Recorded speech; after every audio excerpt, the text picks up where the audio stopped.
Good evening. You're watching the news on Croatian television. The International Criminal Tribunal for the former Yugoslavia has sentenced former Bosnian Serb military commander Ratko Mladic to life in prison for genocide and crimes against humanity committed in Bosnia and Herzegovina. The presiding judge found Mladic guilty of 10 of the 11 charges against him and described his crimes as being among the most heinous known to humankind. Mladic, known as the Butcher of Bosnia, was forcibly removed from the courtroom immediately prior to the verdict for shouting at the judges.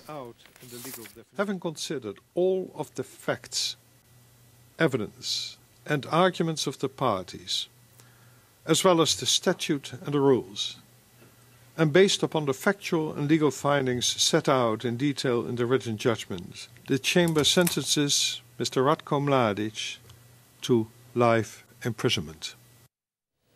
The guilty verdict was mostly well received in neighboring Bosnia and Herzegovina, but especially in Srebrenica, where in July 1995 Mladic and his men killed around 8,000 men and boys in a matter of days. Many survivors and their families feel that there are more people like Mladic who are walking around free and who will most likely never face justice. I'm so happy, but at the same time, I feel terrible.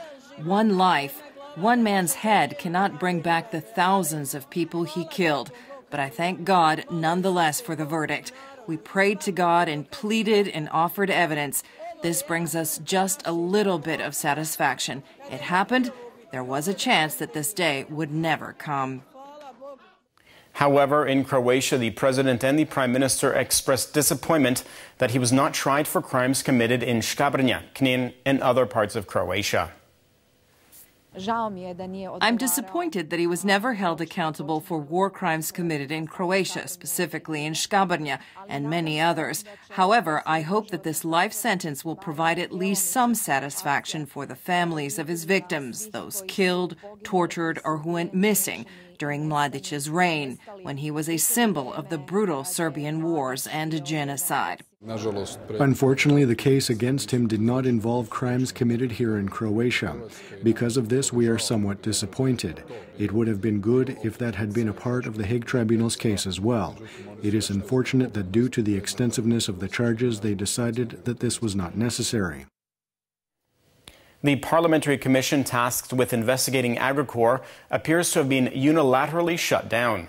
Five Commission members from the HDZ-led majority failed to show up for the day's scheduled session and instead presented a written statement saying the Commission must be dissolved now that a criminal investigation into Agricor's founder Ivica Todorić and 14 other suspects has officially begun. On the other hand, opposition MPs say that work should continue, claiming that only Parliament can vote to dissolve the Commission. What has happened here today is, in my opinion, an absolute and unprecedented usurpation of Parliament's authority. Somehow, which I plan to prove later, committee members were given orders this morning to not show up for today's session. Witnesses were also warned to not show up either. This was confirmed to me by one of the witnesses. The move to dissolve the Commission caused a major disruption in Parliament. Opposition MPs banged on their tables as a sign of protest after their request for a recess was denied by Parliament Speaker Gordan Jandroković. Eventually, a recess was granted so that representatives of their respective parties could meet to discuss a solution to the disorder that many MPs described as unprecedented. I am deeply saddened because I never thought I'd ever see this kind of behavior in Parliament. This kind of disrespect for the rules, the total disregard of the fundamental principles of this institution, and the turning of Parliament into some kind of reality show is disgusting. But it is you who are presiding over this session who are most responsible for this dereliction of order. The fact is that we have never seen such a revolt in Parliament like this in the past 2 years because of one reason. You do not respect the rules of procedure when it comes to granting recess. Meanwhile, the Prime Minister and Finance Minister presented the government's proposed budget for 2018 to lawmakers in front of an agitated Parliament. The budget foresees revenues of roughly 17.3 billion euros, or 6.1% more than in 2017. Total expenditures are forecast at close to 18 billion, which is up by 670 million euros over last year.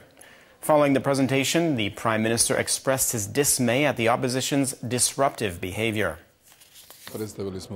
We presented the budget proposal for 2018 as well as budgetary projections for 2019 and 2020, which is befitting of a responsible government which holds a parliamentary majority. Unfortunately, we witnessed a flagrant obstruction to the functionality of the Croatian parliament, and I am very disappointed that it came to that. At the same time, I am certain that the Croatian public can clearly see who is acting responsibly here and who is not. Certain elements obviously wish to disrupt the normal functionality of Parliament. For this to happen on so many occasions by members of the opposition is not appropriate nor parliamentary. Taking a quick look at sports, Rijeka is in Athens for tomorrow's fifth-round Europa League matchup against AEK. Only a victory against the Athenians will allow the Croatian league champs to move on to the next round. Tune in on Thursday at 9:05 p.m. on HRT4 for full game coverage. And in regional EBEL Hockey League action, Zagreb's Medveščak pummeled Austrian side Salzburg 6-3 last night. The Bears are now fifth in the 12-team league. Their next game is against the second-placed Black Wings in Linz on Sunday.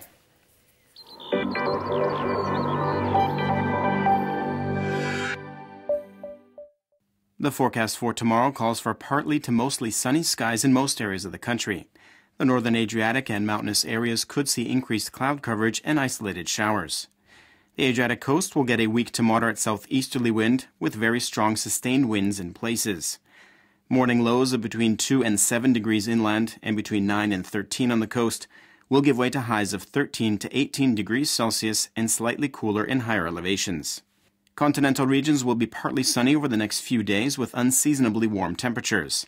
Light rain could fall in the mountains. Clouds are expected to move in on Saturday, bringing rain to western regions by the end of the day.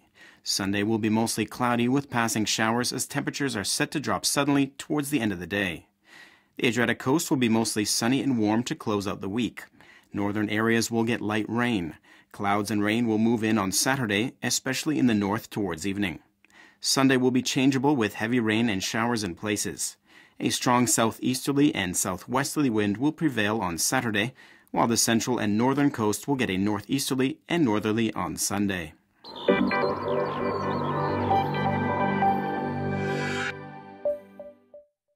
And that brings us to the end of our program. Thanks for watching. We'll see you again tomorrow night.